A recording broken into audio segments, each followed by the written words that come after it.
2 நாட்கள் நான் ஈழத்தில் பல்வேறு நிகழ்ச்சிகளில் பங்கேற்பதற்காக இலங்கை சென்றிருந்தேன். அங்கு மழை மற்றும் சூழல் விமானம் பறப்பதற்கு ஏற்ற சூழல் இல்லாத நிலையில் நான் சென்னைக்கு வரவிருந்த விமானம் திடுமென ரத்து செய்யப்பட்டு விட்டது. நேற்று இந்நேரம் மாலை 5 மணி அளவில் அங்கிருந்து புறப்பட்டு 8 மணி நேரம் பயணம் செய்து கொழும்புக்கு போய் சேர்ந்தோம். யாழ்ப்பாணத்திலிருந்து கொழும்பு போய் சேருவதற்கு 7:30 மணி நேரம் 8 மணி நேரம் பிடித்தது. நீண்ட தூர பயணம். விடியற் காலை 3 மணி விமானம் பிடித்து இங்கே 4:30 மணிக்கு வந்து 5:30 மணிக்கு வேளச்சேரிக்கு போய் 1 மணி நேரம் உடம்பை கீழே போட்டு மீண்டும் எழுந்து தயாராகி வானகரத்திலே காலை 10 மணிக்கு ஒரு திருமணத்தை முடித்துக் கொண்டு அதன் பிறகு இங்கே வந்தால் காலை நிகழ்வு இல்லை, மாலை நிகழ்வு என்று தெரிய வந்தது. ஆனால் வழக்கம் போல நூற்றுக்கணக்கான தோழர்கள் சூழ்ந்து கொண்டார்கள்.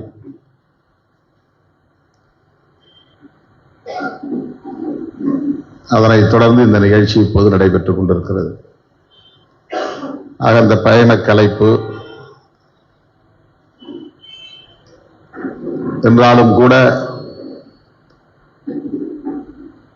இந்த இணைப்பு விழா எனக்கு ஊக்கம் தருவதாக இருக்கிறது, மகிழ்ச்சி அளிக்கிறது, புத்துணர்வை தருகிறது. காருண்யா தமிழ்மதி இங்கே பேசுகிற போது 23 வருடங்களுக்கு முன்பு என்னை தூக்கி பெயர் வைத்தவர் நமது தலைவர். இன்றைக்கு என்னுடைய தலைமையிலே இவ்வளவு பேரை கொண்டு வந்து நான் கட்சியிலே இணைக்கிற ஒரு பொறுப்பை மேற்கொண்டிருப்பது எனக்கு மகிழ்ச்சி அளிக்கிறது என்று அவர் சொன்னார். அது அவருக்கு மட்டுமல்ல, நாம் அனைவருக்குமே மகிழ்ச்சி. இந்த நேரத்தில் தம்பி சன்னி போஸ் என்கிற இன முதல்வனுக்கு நாம் நன்றி சொல்ல கடமைப்பட்டிருக்கிறோம், வீர வணக்கம் செலுத்த கடமைப்பட்டிருக்கிறோம். வேலூர் மாவட்டத்தில் முதலாக தன்னை கட்சியிலே இணைத்துக் கொண்டு ஒருங்கிணைந்த வேலூர் மாவட்டத்தின் அமைப்பாளராக பொறுப்பேற்று சுறுசுறுப்பாக சுற்றி சுழன்று களப்பணி ஆற்றிய அவரின் அந்த தம்பியின் குடும்பம் இன்றைக்கு இந்த இயக்கத்திலே தான் இருக்கிறது, தொடர்ந்து பணியாற்றுகிறது என்பதை எண்ணி பார்க்கிற போது சன்னி போஸ் எந்த அளவுக்கு குடும்பத்தையும் அரசியல் படுத்தி இருக்கிறார் என்பது நமக்கு பெருமை அளிக்கிறது. அந்த குடும்பத்திலிருந்து தீவிரமாக இயக்கத்தில் இணைந்து பணியாற்றக்கூடிய அளவுக்கு இந்த இளம் வயதில் காருண்யா தமிழ்மதி முன்வந்திருப்பது நமக்கெல்லாம் பெருமை. இன்னும் இது போல பல இணைப்பு விழாக்களை நடத்துவோம் என்றும் உறுதியளித்திருக்கிறார். அதற்காகவும் அவரை நாம் பாராட்ட கடமைப்பட்டிருக்கிறோம். இன்றைக்கு புதிய புதிய அரசியல் இயக்கங்கள் எல்லாம் தோன்றுகின்றன.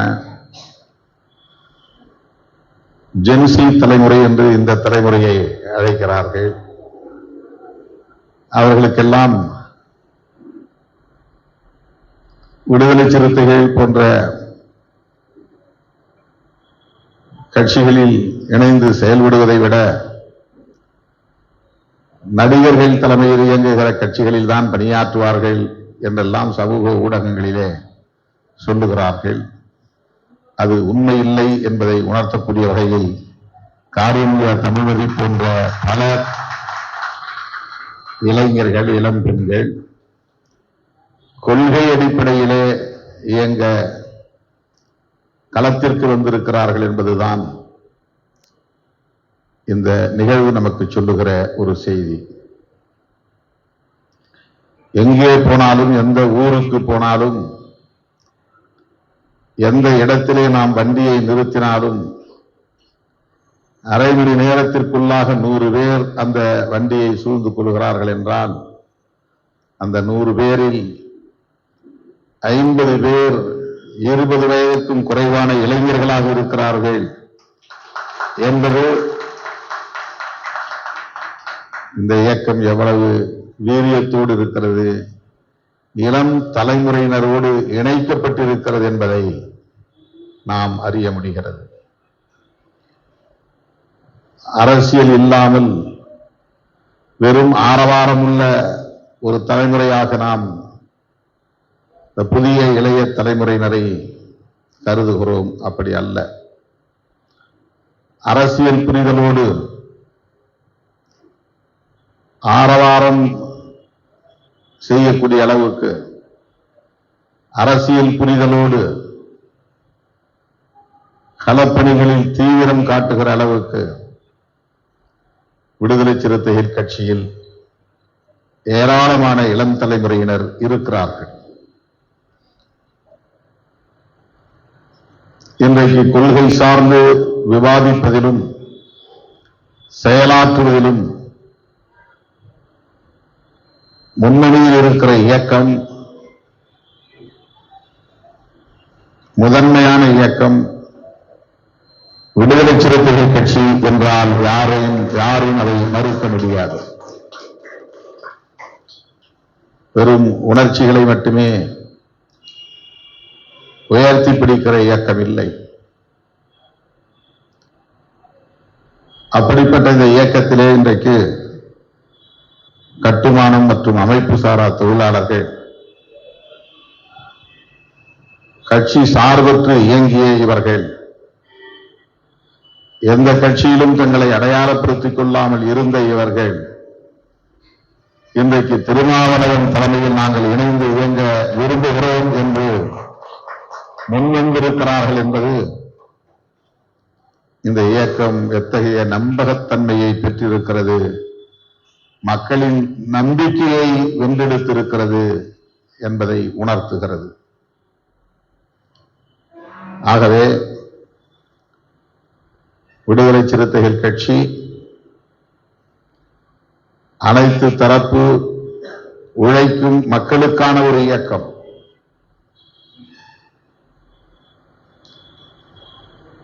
பாதிக்கப்பட்ட மக்களுக்கான பேர் இயக்கம்.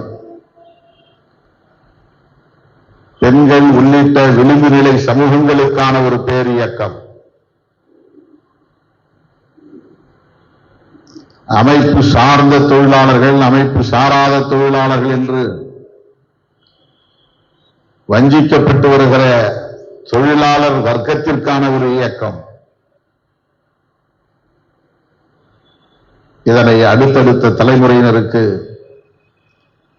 எடுத்துச் செல்ல வேண்டிய பொறுப்பு நம் ஒவ்வொருவருக்கும் உள்ளது. அதற்கான ஒரு அடையாளமாகத்தான் இந்த நிகழ்ச்சி இப்போது நடைபெற்றுக் கொண்டிருக்கிறது. விடுதலை சிறுத்தைகளாய் தங்களை இணைத்துக் கொண்ட இந்த தொழிலாளர் சங்கங்களின்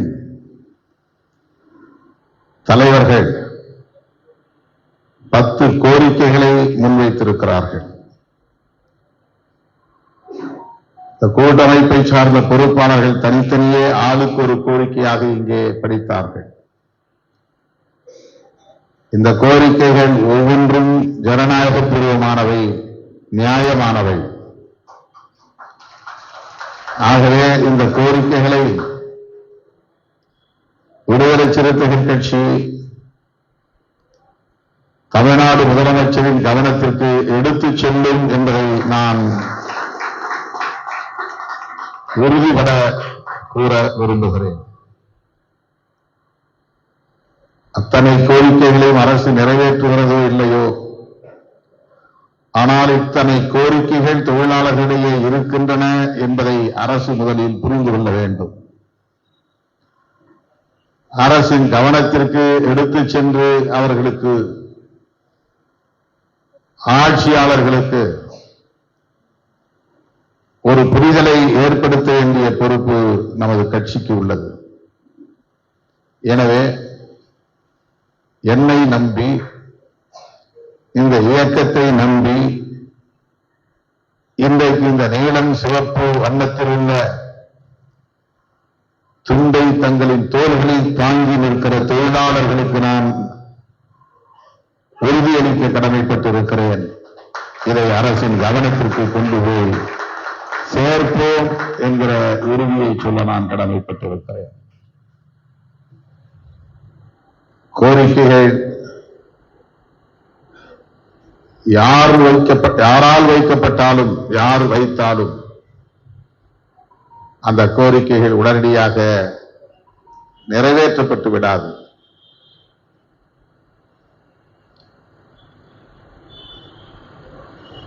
கோரிக்கைகளை வென்றெடுக்கிற வரையில், அவற்றை நிறைவேற்றுகிற வரையில் துடிப்போடு செயல்பட வேண்டிய பொறுப்பும், தேவைப்படுகிற போது போராட வேண்டிய கடமையும் நமக்கு இருக்கிறது.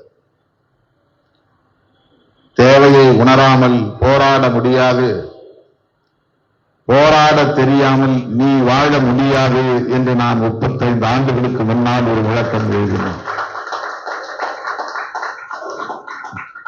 போராடுகிற அந்த போர்க்குணம் எப்போது வரும் என்றால், நமக்கு என்ன தேவை என்பதை நாம் உணர்கிற போதுதான் அதற்கு போராட வேண்டும் என்கிற உணர்வே மேலெழும்பும். இந்த 10 கோரிக்கைகள் என்பது நமது தேவைகள். இந்த தேவைகளை நாம் உணர்ந்ததால் தான் இதை கோரிக்கைகளாக மாற்றுகிறோம். நம்முடைய தேவைகள் தான் நம்முடைய கோரிக்கைகளாக மாறுகின்றன. நம்முடைய கோரிக்கைகள் தான் நம்மை போராட தூண்டுகின்றன. இந்த போராட்ட உணர்வுதான் நம்மை பொது வாழ்வுக்கு இழுத்து வருகின்றது, பொது தொண்டாற்ற வைக்கிறது. எளியோருக்காக வாழ வேண்டும் என்கிற தொண்டு உள்ளத்தை நமக்கு அது தருகிறது.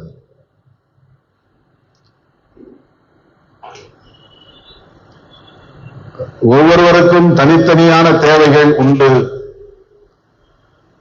எல்லோருக்கும் சேர்ந்த பொது தேவைகளும் உண்டு.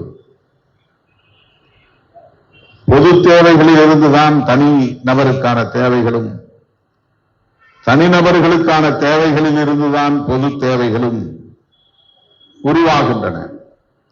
ஆகவேதான் நாம் சங்கமாகவோ, அமைப்பாகவோ, கட்சியாகவோ ஒருங்கிணைந்து செயலாற்ற வேண்டிய ஒரு கட்டாயம் உருவாகிறது. இன்றைக்கு நாம் ஒரு கட்சியாக இருக்கிறோம் என்று சொன்னால் அதற்கு ஒரு நோக்கம் இருக்கிறது. தேவைகள் உள்ள அனைவரும் ஒரு கட்சியாக நாம் இணைகிறோம். நோக்கம், பொது நோக்கம் உள்ள அனைவரும் ஒரு அடையாளத்திற்குள் நம்மை இணைத்துக் கொள்ளுகிறோம், பிணைத்துக் கொள்ளுகிறோம். அந்த தேவைகளை நிறைவேற்றுகிற வரையில் அல்லது அந்த கோரிக்கைகளை வென்றெடுக்கிற வரையில் தொடர்ந்து போராட வேண்டிய தேவை கட்டாயமாகிறது. அப்போதுதான் நமக்கு ஒரு அரசியல் இயக்கம் தேவைப்படுகிறது. தொழிற்சங்கங்களாக இருந்து போராடியும் கோரிக்கைகளை வெல்ல முடியும். ஆனால் அதை தாண்டியும் நாம் போராட வேண்டுமானால் தொழிற்சங்கங்கள் என்கிற அடையாளத்தை தாண்டி அரசியல் சக்தி என்கிற அடையாளம் தேவைப்படுகிறது. நம்முடைய கோரிக்கைகள் வலுவானவை. அந்த கோரிக்கைகளை நிறைவேற்றுவதற்கு நெடுங்காலம் தேவைப்படுகிறது. அந்த கோரிக்கைகளை நிறைவேற்றக்கூடிய ஆட்சியாளர்களை அசைப்பதற்கு இன்னும் கூடுதலான வலிமை தேவைப்படுகிறது என்கிற போது நாம் தொழிற்சங்க சக்தி என்கிற நிலையை தாண்டி ஒரு அரசியல் சக்தியாக பரிணமிக்க வேண்டிய ஒரு கட்டாயம் எழுகிறது. அந்த இடத்திற்கு இன்றைக்கு நீங்கள் அத்தனை பேரும் வந்திருக்கிறீர்கள். அதனால்தான் விடுதலை சிறுத்தைகளாய் உங்களை இப்போது இணைத்துக் கொண்டிருக்கிறீர்கள் என்று நான் நம்புகிறேன். எனவே ஒரு அரசியல் கட்சியில் இணைந்ததும் இந்த 10 கோரிக்கைகளும் நிறைவேறிவிடுமா என்றால் நிறைவேறாது. ஆனால் ஒரு அரசியல் கட்சியில் இணைந்ததால் இந்த கோரிக்கைகள் அணைந்து விடாது. அது நீர் போன்ற நெருப்பாகவே கனன்று கொண்டே இருக்கும்.